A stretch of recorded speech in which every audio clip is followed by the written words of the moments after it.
Okay, Jeff, I'm going to start it. You can go ahead.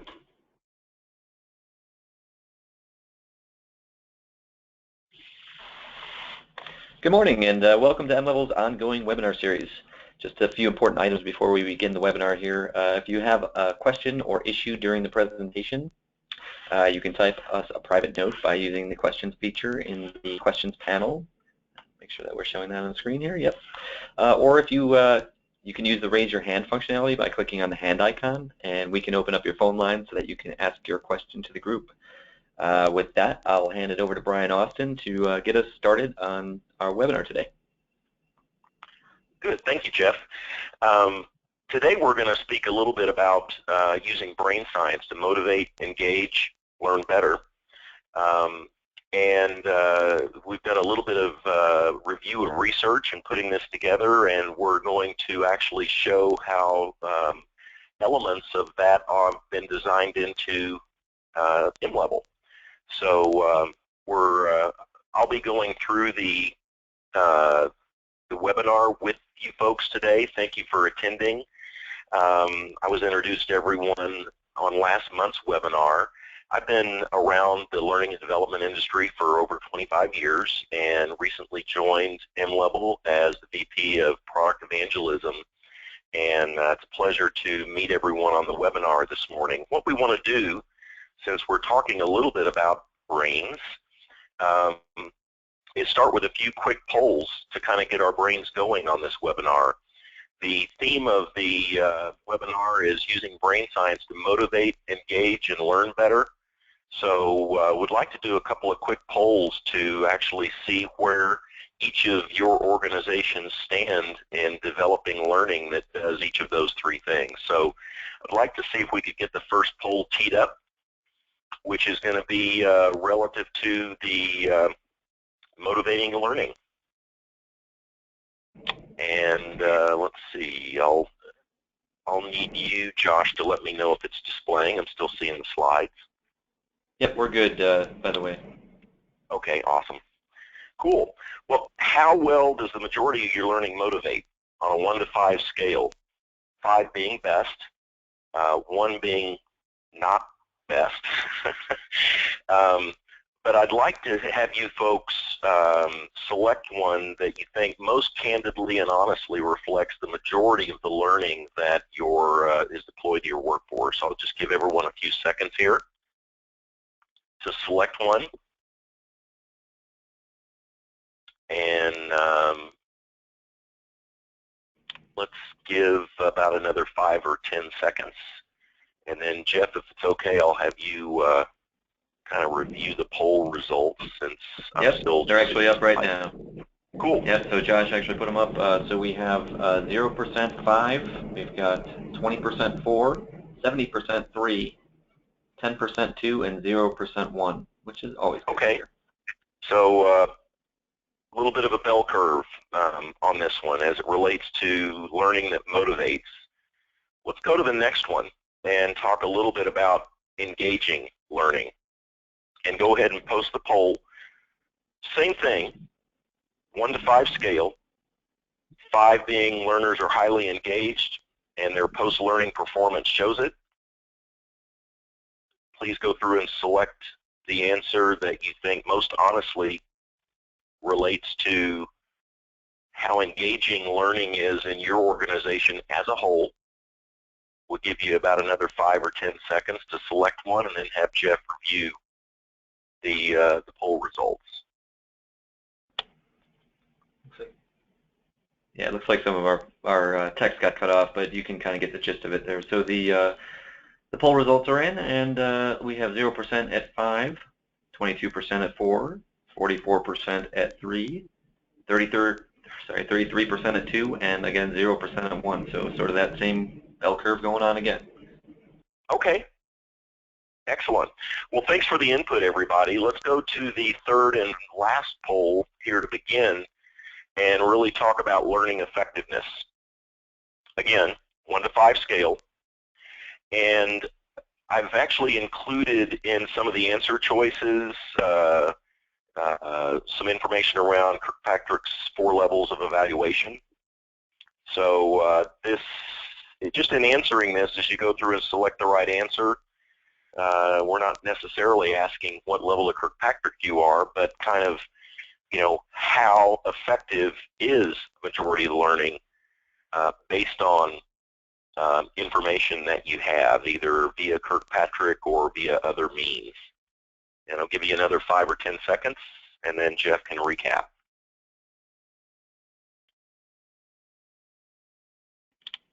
All right, here we go. So this one's a little bit different. So we've got 0% at 5 and at 4. We have 62% at 3, 15% at 2, and 23% at 1. Okay. Well, that's really interesting, and I appreciate everyone being candid and so forth. What happens on the mLevel webinar will stay on the mLevel webinar. No names, but I do think it's it's instructive, and part of what we're all looking for are ways to improve and kind of move up those scales from 1, 2, and 3 up to 4 and 5. So the theme of what we're going to discuss today is brain science, and I've been involved in kind of evaluating different learning technologies and working with organizations to help them evaluate learning technologies over the last few years. I noticed a lot of vendors market how their solutions leverage either brain science or neuroscience or big data, gamification, mobile learning, etc. Pretty popular buzzwords. And not in all cases can I say that it looks like there's a lot of substance underneath the use of the buzzwords. So we want to try and share a little bit of information that puts substance on the brain science part of it in today's webinar. But before we do that, let's take a look at some data points in corporate learning. About a year ago, Michael Allen, Judy Dirksen, Clark Quinn, and Will Thalheimer, who are 4 pretty well-known luminaries in learning and development. I think between them, they've written about 12, 13 books, published something called the Serious E-Learning Manifesto, which created a bit of buzz in the industry at that time. And part of the buzz was related to kind of how they opened the manifesto. You can see the URL to the manifesto in the lower right corner of the slide if you wanted to go check it out. But they said, we believe that learning technology offers the possibility for creating uniquely valuable learning experiences. We also believe, with a sense of sadness and profound frustration, that most learning fails to live up to its promise. And I thought that was, it definitely captured my thinking and imagination, but what the manifesto did is they kind of looked and summarized a lot of what they saw as typical learning based on the consulting they do, what they've reviewed, what they've seen over the previous few years. And they found that typical learning is kind of focused in these areas, which you can see down there. And the manifesto really proposed that they begin to migrate to learning that is more focused around the things on the right part of the slide. Well, at the time, I and Game On Learning happened to agree 100% with everything that was said. And so one of the things that we did is we put a survey out to the folks we know in the industry, and we asked them, to what extent do learning and development professionals agree with what is said here, and what do you think about the gap that's seen by those that wrote the Serious E-Learning Manifesto? And it was very instructive. One of the things that we found is that the big issue is not the lack of experience or expertise to follow the manifesto. It's also not about the unwillingness of L&D professionals to create this sort of learning on the right. It's about kind of the impossibility to do so given the business constraints or the lack of authority or autonomy to follow the manifesto. And we got a lot of passion back in the survey about this issue, and it really came down to the fact that most designers, L&D professionals, trainers know what to do. They know how to create effective training. The issue are the constraints by which training is typically developed, which is most often time, budget, and resources or staff. And these are big challenges, and we're going to be talking about these in future webinars down the road.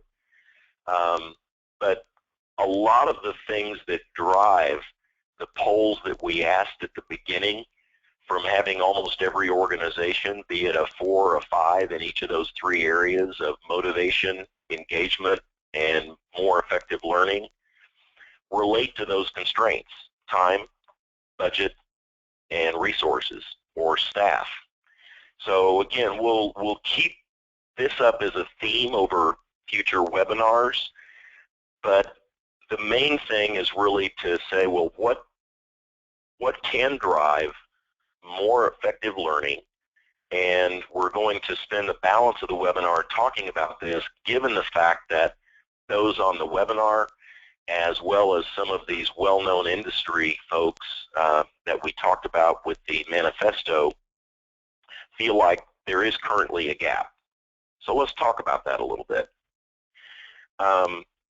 One of the things that we have always believed at mLevel, and as I've worked with mLevel as a partner for about 2.5 years before joining them a few months ago, is that there's a lot of brain science really built into and designed into the platform. Most of what we're going to talk about today is something called AGES, which is an acronym standing for attention, generation, emotion, and spacing. It's an outgrowth of the research over the last decade, and at its core is the finding that training, retention, and recall is directly linked to how strongly each learner's brain is activated during training. Raise your virtual hand if you know what a hippocampus is, or what the hippocampus is. And I'll give you a hint about what it is not.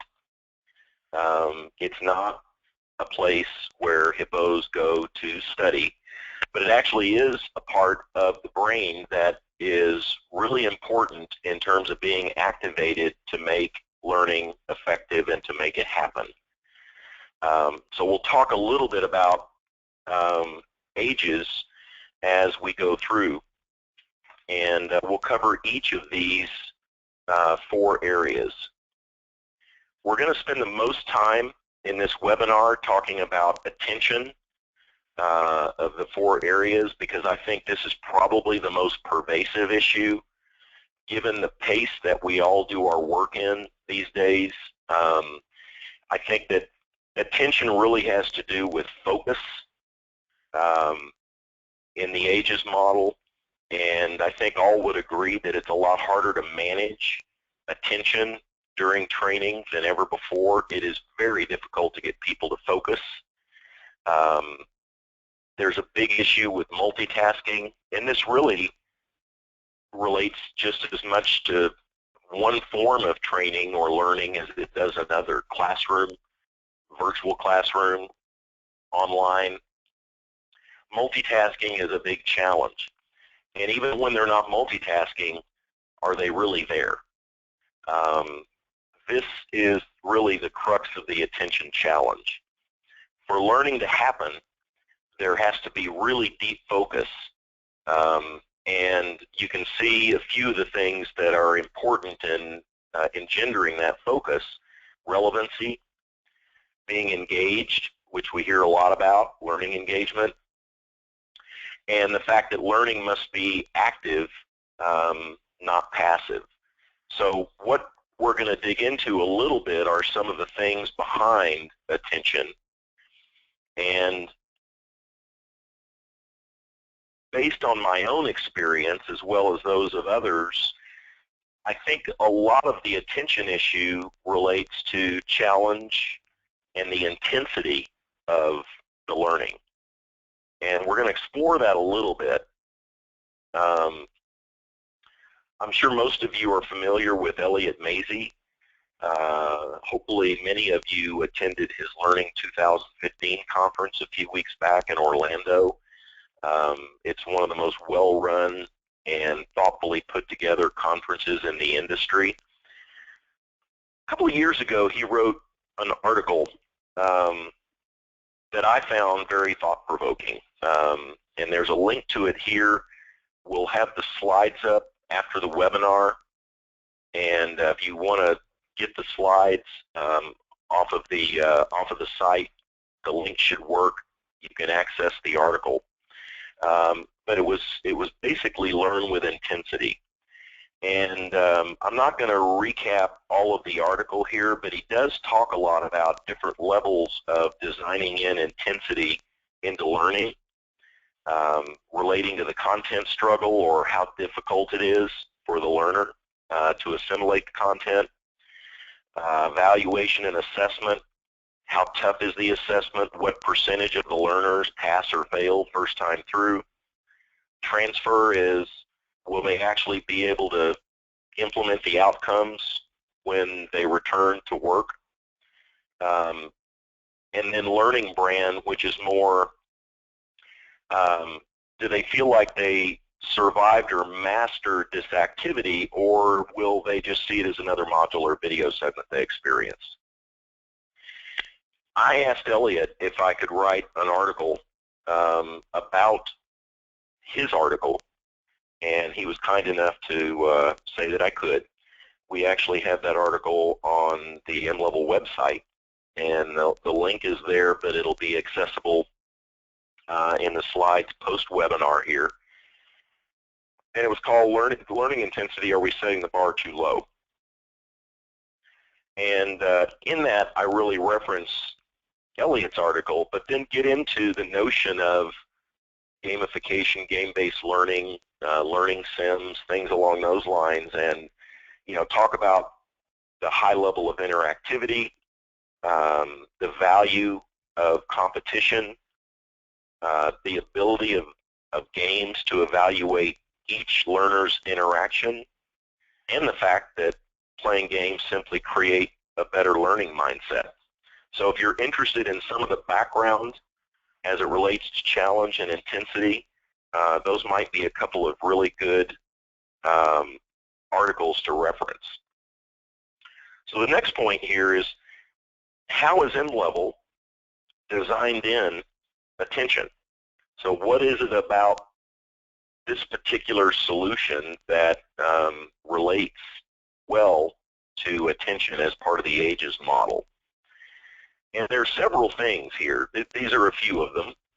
I think most of you would think of many of these, but they've been very specifically designed into mLevel to help gain and keep the learner's attention.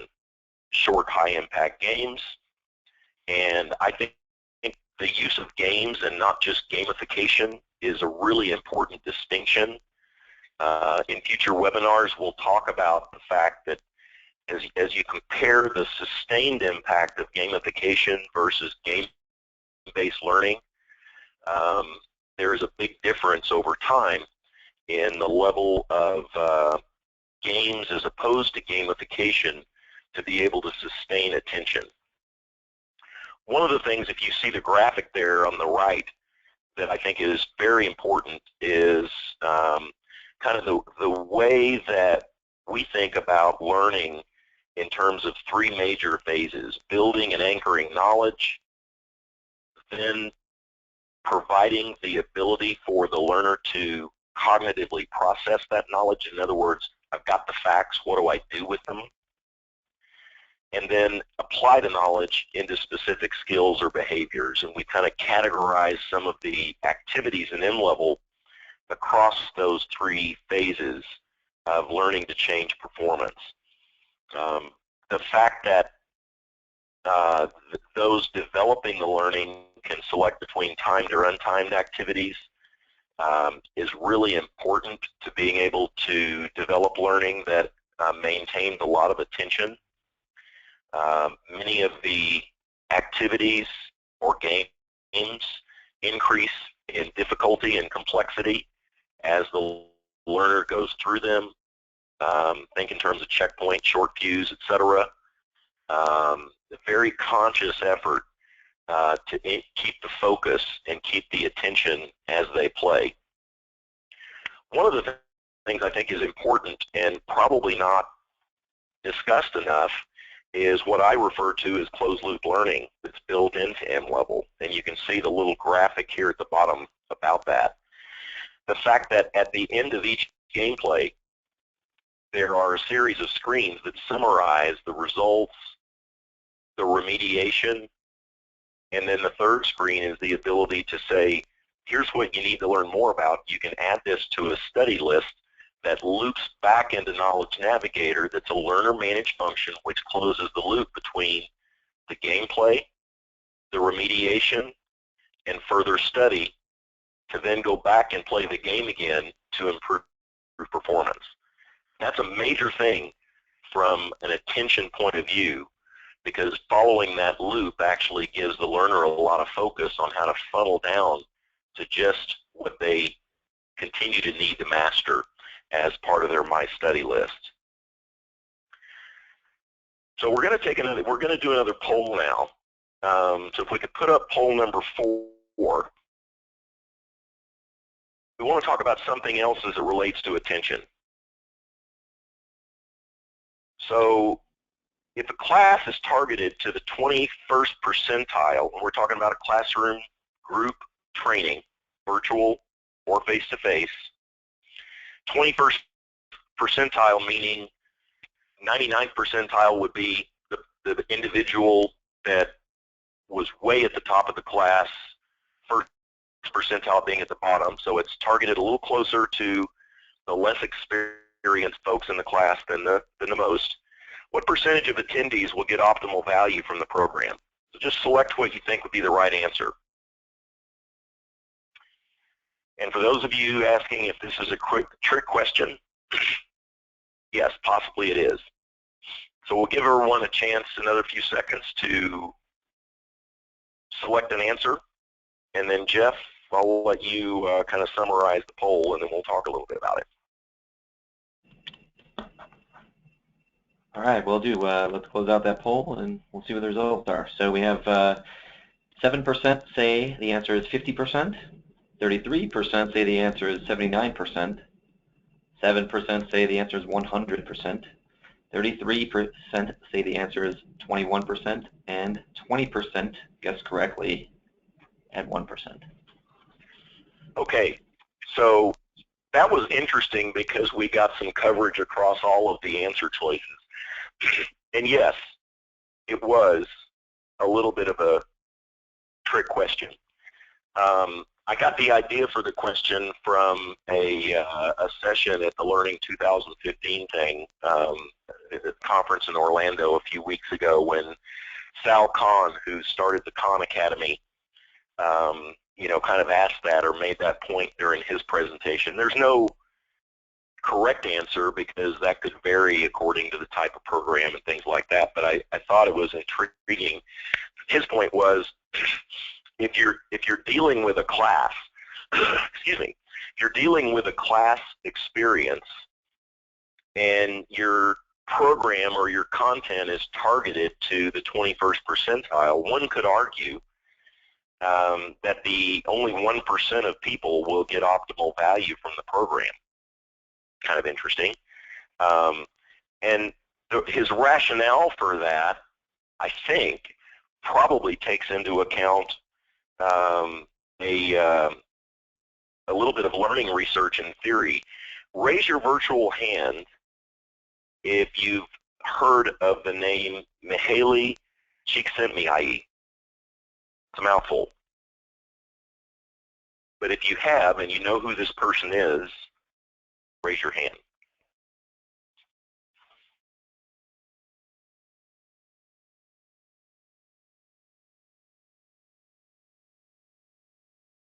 Csikszentmihalyi is very well known for what is called the flow theory. And some of you may be aware of the flow theory. If you're not, it's worth reading about. The idea as it relates to training is that the challenge is to keep people in what he calls the flow channel.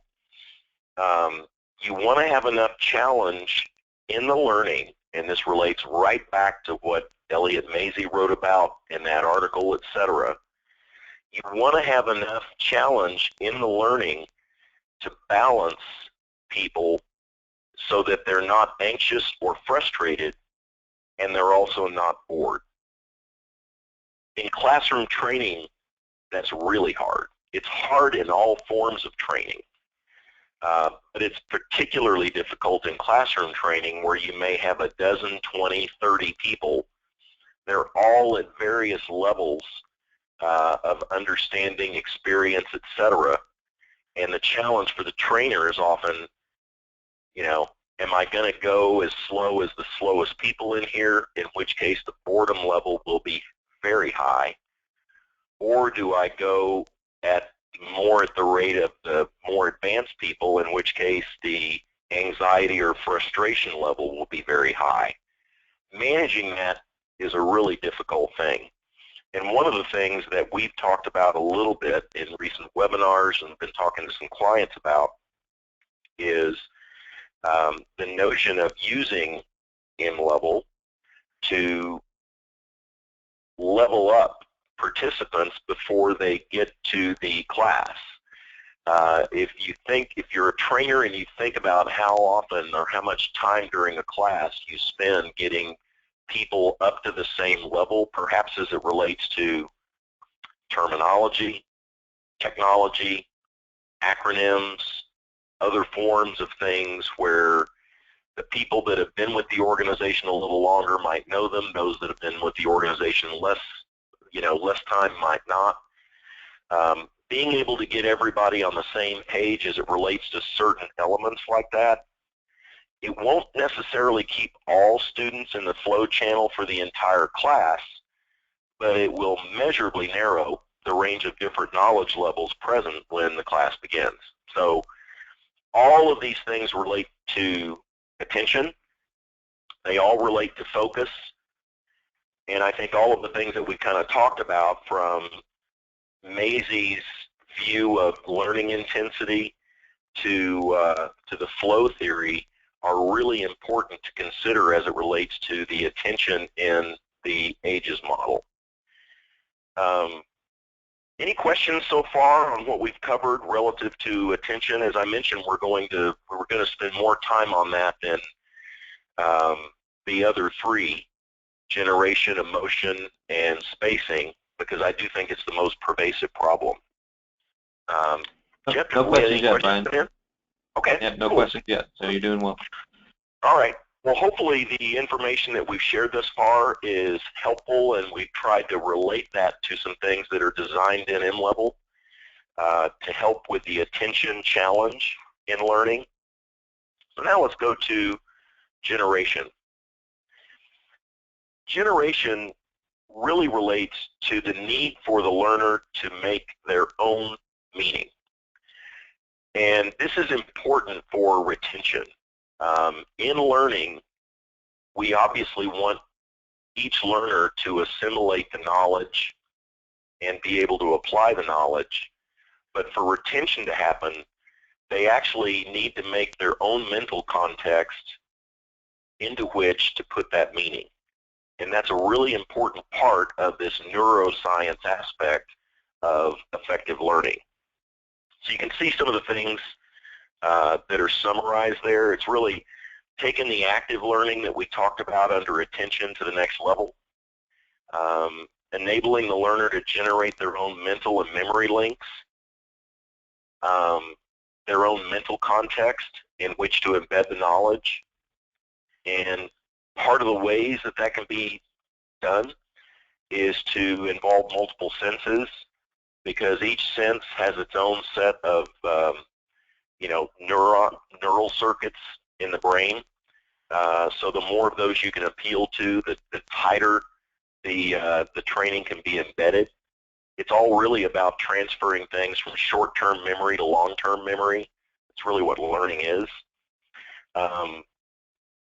And intuitively, I think we all know learners must be thinking, listening, speaking, doing. Those are important for the retention to happen in terms of especially generating their own meaning. One of the most important contexts to put the learning in is the application of it in their present role or their job. And that gets back to relevancy, which I talked a little bit about earlier. So, another poll. What are some of the designed-in things, and I'll let the poll come up. Josh will set that up. I think you can see it now. What are some of the designed-in capabilities of mLevel that are targeted to generation?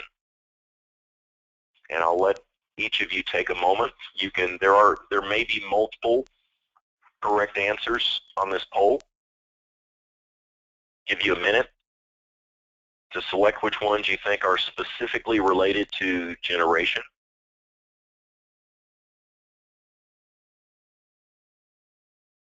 All right, we'll go ahead and close the poll now. And Jeff, you can kind of summarize. Will do. So game activities, we had 82%. That one. We had video activity, 36%. Cognitive activity, 64%. Application level activity like Pathfinder, 27%. Knowledge Navigator, 36%. Okay, great. Great. Well, I think all of these do relate to generation in terms of enabling the learner to store knowledge in their own context. Some of the ones that I think are important in, designed into mLevel, the most important perhaps, if you think about these, the multiple senses, sight, sound, motion of the game activities. Jeff and I talked a little bit about, in the last month's webinar, the notion of video, which I think is one of the most effective ways to create context in learning, followed by a game or a quiz. We talked about the fact that video is fantastic because it's so rich for developing that context. The downside is if you have it in a program, you know people watch the video, how much do you know that they actually got what you wanted to get out of the video? And that's why we think following that with a game is an excellent pairing. You can kind of see the first two tiles at the bottom to not only get the value and the impact out of the video, but also be able to assess and make sure that people got out of it what you wanted them to get out of it. I think that the cognitive activities of your cognitive abilities of activities like coordinates are really big because they require the learner to process the knowledge to actually succeed in the game. The other one that I think is really effective for generation is Academy. The adaptive learning provided by Academy, it just provides a more efficient way for learners to generate their own mental and memory links. It does this by actually eliminating the distraction of continually being assessed on what the learner already knows. But I think the biggest one, in my mind, for generation as part of the AGES model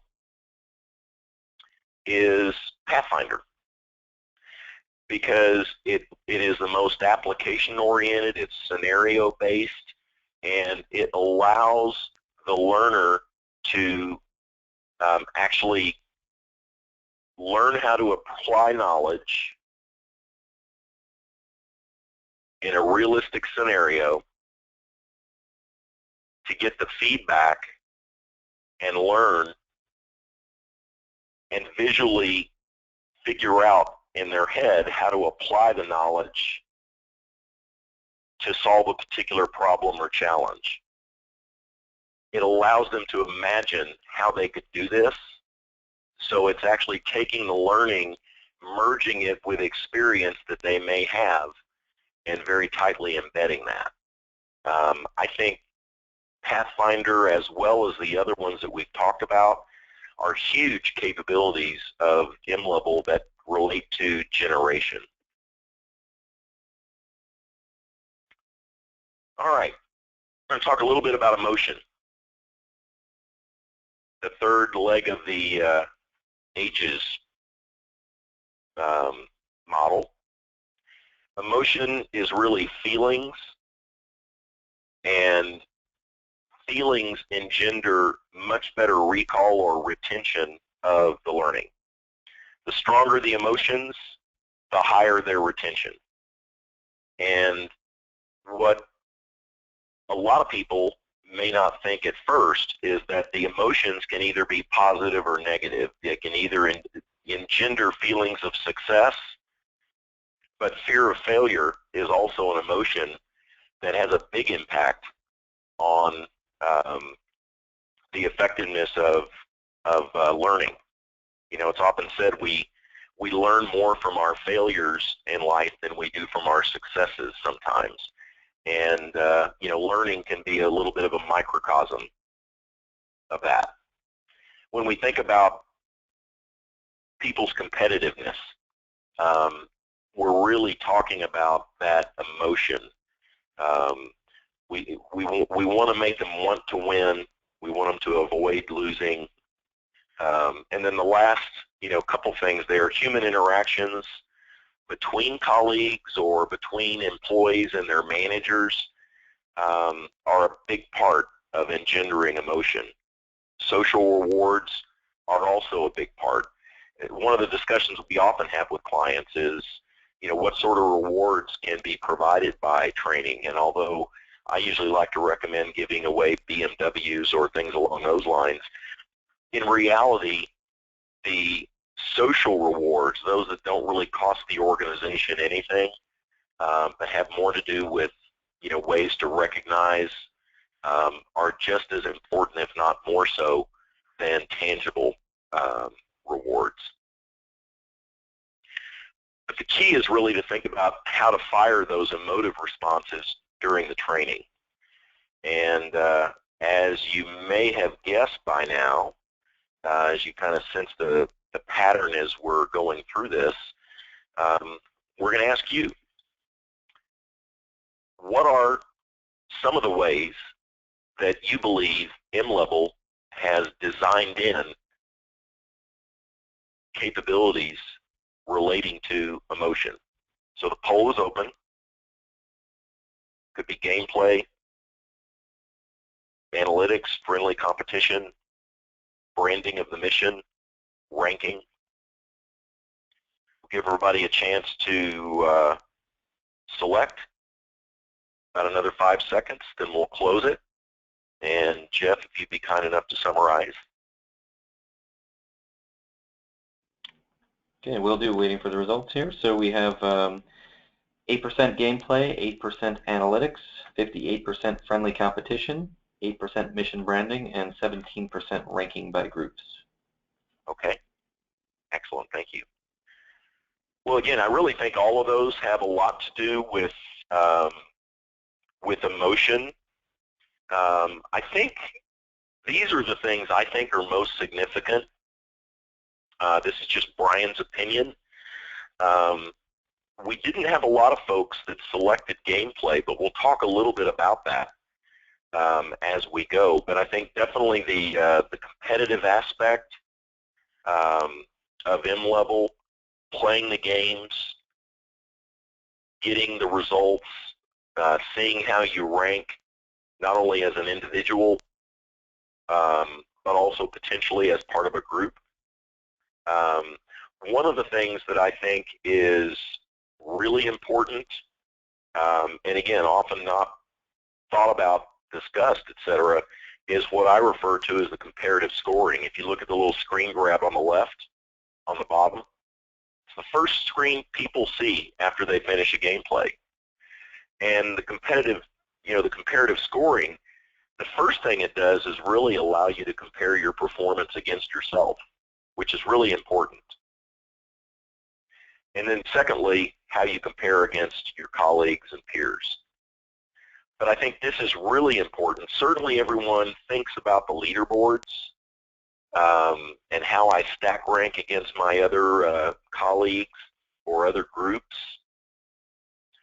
How do I compare, do I want to kind of fire my emotions by sending a message to one of my colleagues, which, as you know, you can do just by clicking on the little bubble quote sign in the screen grab on the right.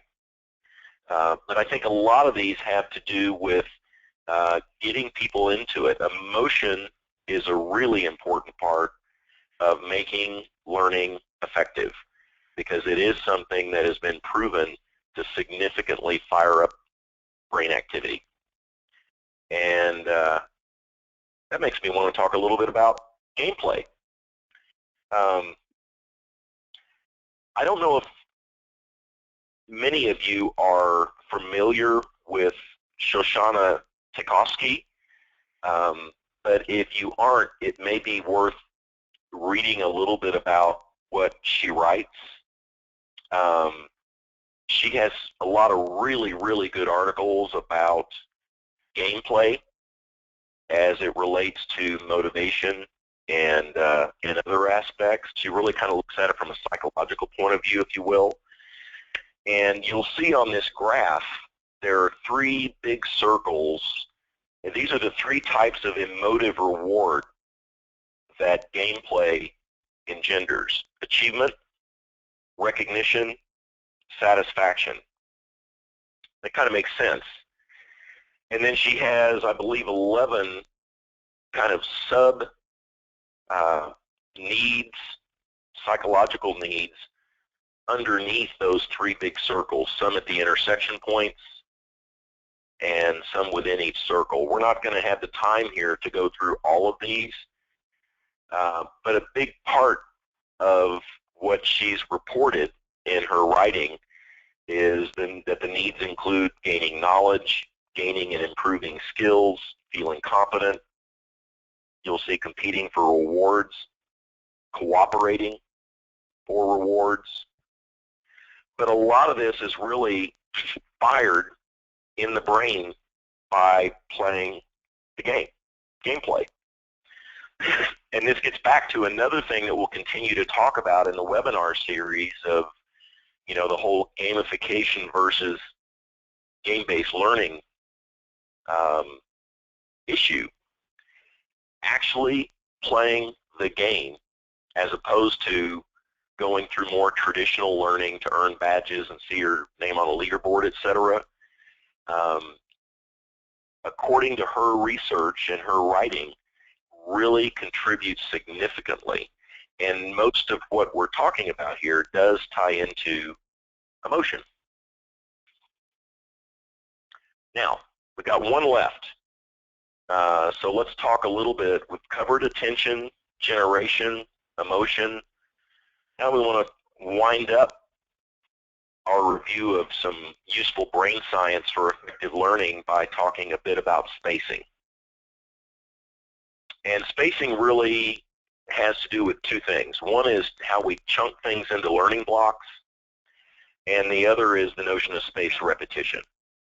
So the easiest thing we can relate to probably when we talk about spacing is when we were back in school, high school, college, etc. We were cramming for that big test. And the good news is we may have gotten the grade we were aiming for, but what we were really doing was simply massing loads of knowledge into our short-term memory, taking the exam, and in many cases by the following week, 2 weeks later, most of our recall on what was there had already started to significantly erode. And a lot of foundation learning is that way that we do in our organizations. We bring people in for a program or we deliver a program and it's fairly intense in terms of its duration, a lot is covered, really good for setting context.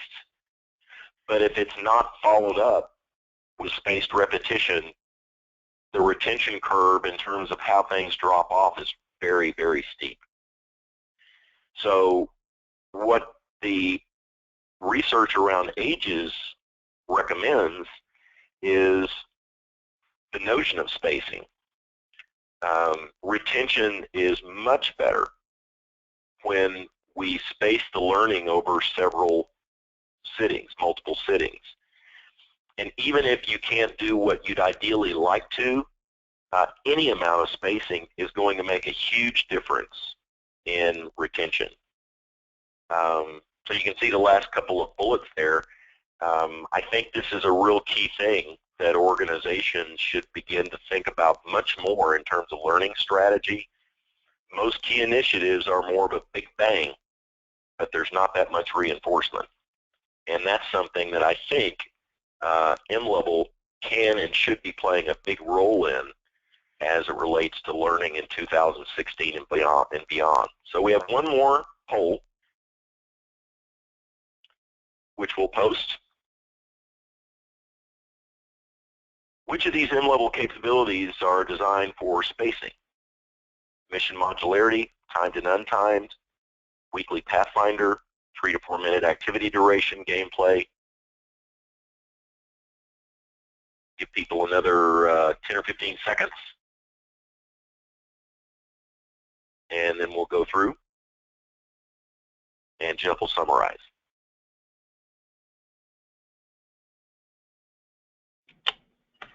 Just getting the results now. So it looks like 18% selected mission modularity, 18% selected timed and untimed game activities, 27% selected weekly Pathfinder activity, 27% also selected 3 to 4 minute activity duration, and 9% selected gameplay. And just FYI, I think those were meant to be multi-select, but they ended up being single select, so that may have skewed the results a little bit, but it kind of gives you a sense for what people thought was the most important. Good, and that's relatively flat spacing across each of the areas. So that's actually helpful. It would have been fun if people knew they could have selected more than one, or if we'd activated the poll that way. But no worries. So let's talk about mLevel and spacing. There are several things that are highly leverageable with mLevel as it relates to spacing in the ages model. You know, I think of the mission, the mLevel mission, is kind of like the mLevel molecular unit. You know, the ability to make a mission as comprehensive or as succinct as possible, anywhere from one activity to many activities. The activity itself is kind of like the mLevel atomic unit, if you will. But I think a lot of those, the fact that you can dial in the level of modularity is really important. And mLevel was sort of designed that way from day one. The game activities are designed to be played repeatedly to build mastery. The short duration is really important for the learning blocks. We talked a little bit about mLevel leveling up and reinforcement, but the last one to me is, I think, you know, a really, really significant issue. mLevel allows an organization to review analytics on a mission out there, determine where people aren't quite getting it, where they may need more remediation. A lot of those things can be surfaced in the analytics dashboards, and remediated training can be developed and deployed remarkably quickly. For me, the combination of the power of the analytics and the leverage of mLevel Studio and Mission Manager to very quickly get reinforcement training out there to address the gaps is really powerful, and something that we hope organizations that use mLevel continue to take increasing advantage of. Very, very significant, almost strategic capability, I think, to get our learning dialed up to the next level of effectiveness. But as we talked, the initiative that really is less of a foundation, big bang, and more of a series of activities spaced out over a period of time is really important, particularly if you're teaching certain types of skills. Customer service skills for call center employees, sales skills, leadership skills, these sorts of things. For people to have the confidence to be able to actually apply those skills on the job requires a lot of spaced repetition. Again, go back to Pathfinder. How much could an activity like Pathfinder improve behavior and skill levels on the job if it were used to space out, let's say on a weekly basis, a scenario that is applicable to people's jobs so they get the relevancy after some of the core training. I think there are a lot of capabilities here which I think can and should be very important on a going forward basis. So that's kind of what we've covered as it relates to the AGES model of brain science and how a lot of aspects of it have been built into mLevel. I really hope that those of you on this webinar and those reviewing the replay will think a lot more about attention, generation, emotion, and spacing strategies for each key learning initiative.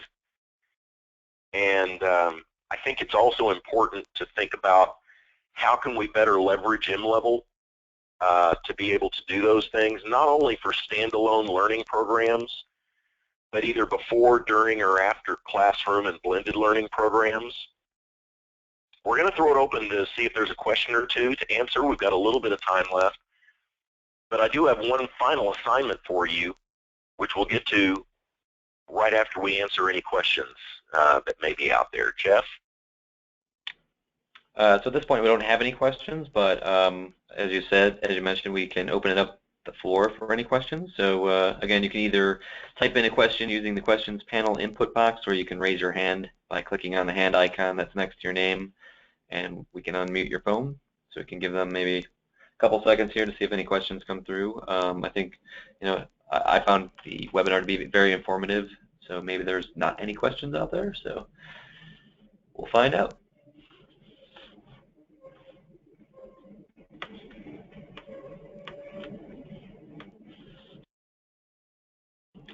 All right, well, why don't we go ahead to the next slide, and if we have any questions, we'll summarize at the end.